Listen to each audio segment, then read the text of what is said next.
evidence gathered by the Russian Investigative Committee to the bodies of international justice to determine the Ukrainian government's responsibility for internationally wrongful acts. Russia cannot seriously ask this court to find that it never made allegations of genocide at the international level. Beyond the investigative committee, countless Russian officials, including President Putin himself, have leveled the same accusation that Ukraine is responsible for genocide, often specifically referencing the convention. And Russian officials have explicitly referenced that these allegations of genocide justify their recognition of DPR and LPR and their full-scale invasion of Ukraine.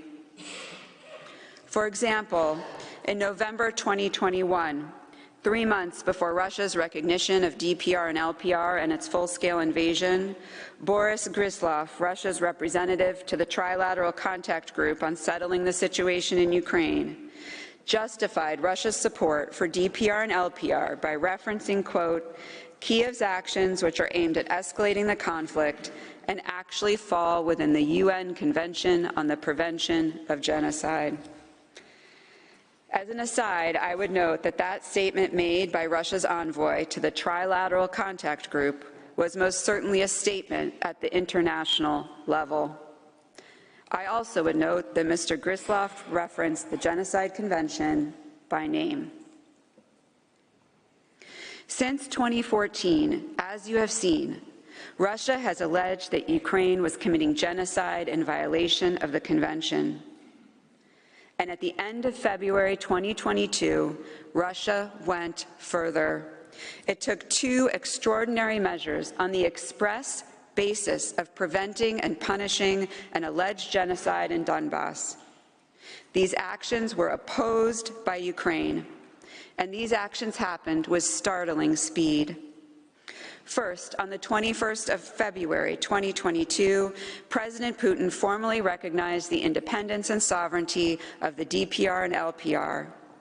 In an address given on that day, President Putin claimed it necessary to take a long overdue decision to immediately recognize the independence and sovereignty of the DPR and LPR. Why?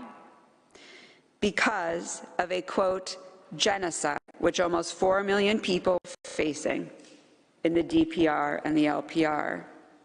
This was the same justification that Russia's permanent representative to the United Nations, Vasily Nebenzia, provided to the United Nations General Assembly. On the 23rd of February 2022, Mr. Nebenzia justified Russia's recognition of the DPR and LPR by claiming that, quote, in light of the blatant genocide, Russia could no longer remain indifferent to the fate of 4 million people of the Donbass.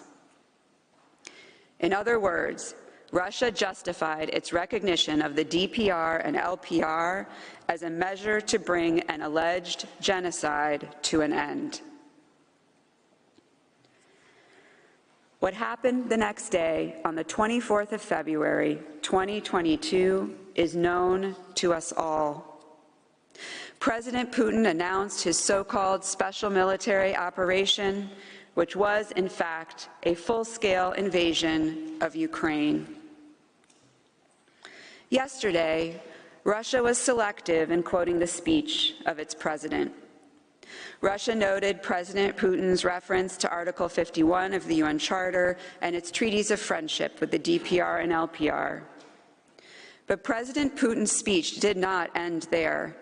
In his very next sentence, President Putin stated the purpose of his military intervention, the justification for his actions. And that justification was to stop a genocide. He stated, quote, we had to stop that atrocity, that genocide of the millions of people who live there and who pinned their hopes on Russia, on all of us.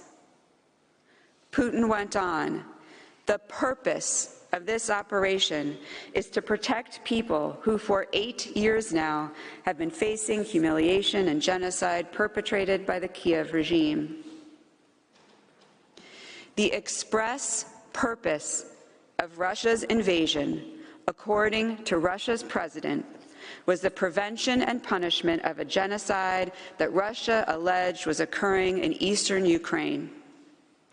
Russia transmitted President Putin's address in its entirety to the UN Security Council. Following this address, Russian officials echoed the justification for Russia's actions set out by their president.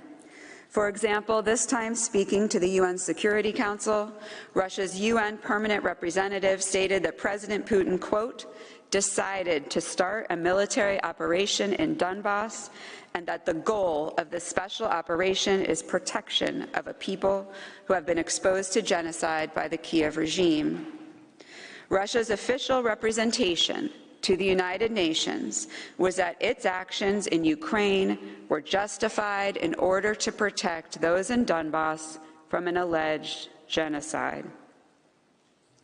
The following day, on the 25th of February 2022, Russia's Foreign Minister, Sergei Lavrov, similarly justified Russia's aggression against Ukraine as, quote, preventing the neo-Nazis and those who promote methods of genocide from ruling this country, referring to Ukraine. And in an interview that same day, Russia's ambassador to the European Union was asked about President Putin's reference to genocide as a justification for his invasion of Ukraine. The ambassador said, quote, we can turn to the official term of genocide as coined in international law.